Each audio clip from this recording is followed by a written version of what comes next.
finding myself with a little bit of time this morning, and I thought I'd just give you a quick update. I've been asked by developer of the Alien system to help test it again a little bit. And so I'm currently helping to test the V10 version of Foundry V10.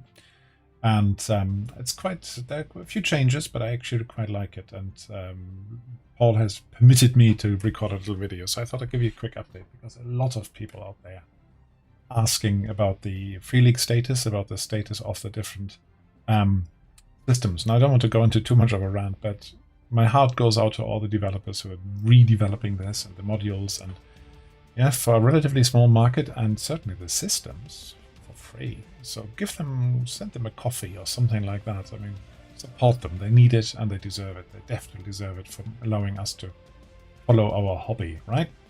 So this is the core module I currently have loaded. So I'm going to show you just what it looks like. I'm not going to go into all these different things like our view modes or whatever. I just want to give you a feel overall what it looks like. What I do like, for example, we still, if you can see it down there, we still have the spinner. The alien, the face hugger is spinning. Something that's Forbidden Lands in version 10 has not got yet. That's still there. But you know how this works. So let's have a look. What does actually look different? The main thing is actors, etc. very much look like the same. So if I go to the normal PCs here, the character sheet is the same. Remember, you can modify the color schemes and all that if you don't like this particular one. This hasn't really changed. And that's not the point of it. But one of the biggest changes we will see is when we go into the journals. So for example, if I go into this scenario for Hope's Last Day, I hope I'm not going to spoil anything here.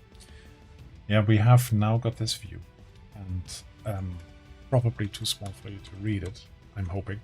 But what we now have is we've got this browsable journal. Like, it's basically organized like a book. Now, Fantasy Grounds has had this for a while, and I was actually missing this to an extent. Rather than having lots of pop-ups, lots of tiny little windows somewhere, this is probably neater in a way. There's just one drawback, which Paul himself pointed out to me. You can't actually have, for example, the events page open and then something else, description of book E, open at the same time, as long as they're from the same book. So you have to trick yourself a little bit with that. But yeah, you can see how you can very easily flick through. You can see the context of how a book is structured, what the different elements of it are. You can, of course, search the pages. So let's try this. I haven't tried this before, but if I wanted to go for one of the characters, what were they called? Singleton? Yeah. Singleton. Now it seems to only search the title of the books, not the content of the books. But for that, we have Quick Insert, of course. If you don't know Quick Insert, it's a module where you basically, which I haven't actually got enabled. Let me do that. That allows you to look for content, pretty much anything. So you can see here, I basically have not enabled anything. Let's do that quickly. I'm going to show you how the modules will be delivered as well. So from here, Quick Insert. Now I've got it. If I put Singleton into here, you can now see that you can search for Singleton and it pops up. Very good module. You can also do that for scenes, etc. So, for example, if I wanted to find deck B, oh no, it doesn't work like that. Interesting. It worked the other day when I did it. Maybe I don't have deck B, and I don't. I've got station cabin. So if I went to station cabin, you then have it says it's a scene, and you can from here on activate it. You can see it, or you can go straight to settings, which is really cool. So let's have a look at the scene here. This is a very easy one, and we still have the walls on it, and we still have vision, if you like, but you can of course use these as state of mind maps and just turn the vision off. That's unchanged. Okay, let's one thing I noticed here is you see that there are no thumbnails on the scenes. Seems to be some sort of Foundry V10 feature or bug, I'm not sure, but if you right click on something, it will regenerate the thumbnails for you if you wanted to. Yeah. There you go. Of course, thumbnails will probably take a little bit of extra storage for you. Maybe that's why they didn't do it automatically. But if you're missing them, that's where they are. So, the tables work the same as I did before. So the base module's got the creature tables, the mother tables, and this is, remember, with the core rulebook loaded. So for example, if I have my mission generator here, I roll on it and it will spit out a mission for me. So normal to nearby system with 1 complication, base reward is $37, and my extra reward is 1. Yeah, you know how that works. So what is different, very different, I think quite cool, is this adventure module that you can import. Yeah, so you can basically go in here and you can say, all right, I have loaded the system. What have I loaded? I haven't loaded much. Let me load it first.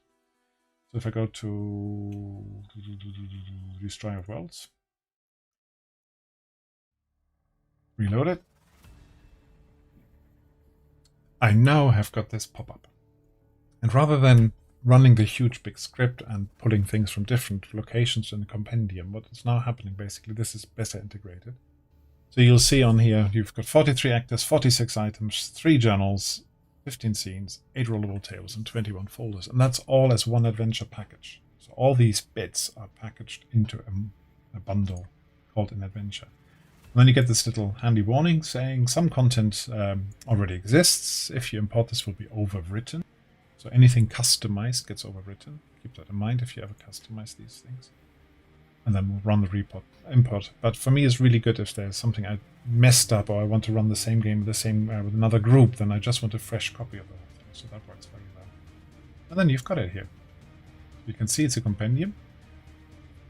But essentially, with the browsers, we've got a nice textured view of what's going on. We've got the overall, we've got the scenes that are going on and where they are. And rather than having lots of different entries, you just have this.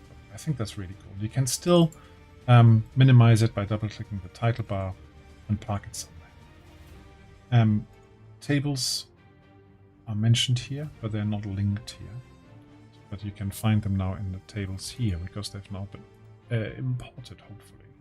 It says freak attacks. Is that a mother table? Or am I messing this up now? Probably. Right, you have some macros, by the way. Hopefully they're still there. Otherwise I'm really going to be confusing everybody here. So you still have these macros which are included, and they are, drag them down there for your players, I always say. GM dice roller for yourself, player dice roller for all your players. Alien. There's a V9 and a V10 version, make sure you grab the right one. And there's the mother table. So if I click on this, roll on selected mother table. Oh, okay. Don't know what happens. I haven't run this for a while. So, but yeah, you've got the overview, how to use. Always read the how to use, boys and girls.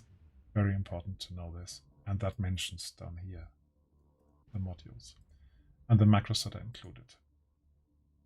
So, Destroy of Worlds. This, I think, is good because it allows you to package your modules better. And even if I create my own, I think I will be able to bundle it up as an adventure, store it somewhere, and not have to keep it live all the time, cluttering up my bar on the right. Okay, now this, as I said, is just a short overview. As I said, it's working, the items are in there, the talents are all in there, so all of that has been migrated, and Paul has been doing a sterling job on this. And it's many, many hours that he's invested in it. So he's still, if you want to get the test system, like the base system without the modules, you can get it from his GitHub. Yeah, you just have to fiddle about with loading it a little bit, but I really recommend whatever you do, if you haven't migrated wholesale to V10 yet, yeah, I would only do this sort of testing in a different instance. Or if you are really, really brave and you want to see whether your world can migrate into that test system yet, I wouldn't yet. But if you do, make backups. Yeah, make backups. Because if you don't make backups, you might lose your data. And you can't migrate back from version 10 to version 9.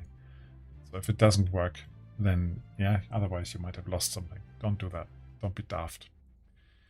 So we've got all the different tables here, as I said. Cards are not yet integrated, and I know some people really want to have the initiative cards. I don't know whether Paul is planning on doing anything with it. But my experimentation so far with the card functionality in Foundry has been quite horrible. There are some modules which make it a bit easier. Ready-to-use cards is one of them, and I think Monarch is another one. But I wouldn't touch that at this point. Right, if that was useful to you, great. If you have questions on what works or not, let me know. But I can tell you certainly that the version 10, the test version that I've been testing, has not shown many bugs at all. Mainly, if I want to report something, then it's because I made a mistake myself, like enabling a version 9 compatible only module. So do check for those things before you think or say, this is not working. Make sure that you actually have checked what's enabled. Yeah, just as a pointer to you guys, I had installed or enabled, what's it called?